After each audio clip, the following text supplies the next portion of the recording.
In this video, we will learn how to fix payment method not showing on Woocommerce. Follow these simple steps.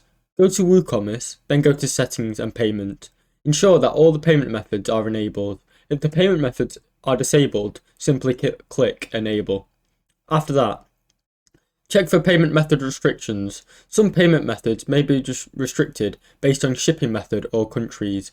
Go to Woocommerce, Settings, then Shipping to check if the shipping method match with your payment gateway restrictions. Also, ensure that Woocommerce is fully updated, because if it is out of date, it will malfunction. Go to Dashboard, Updates, and ensure Woocommerce is updated. Sometimes, deactivate conflicting plugins.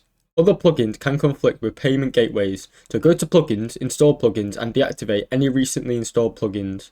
Check the payment method appears, and if it does, reactivate the plugins one by one to identify the conflict. Thanks for watching. Don't forget to like and subscribe.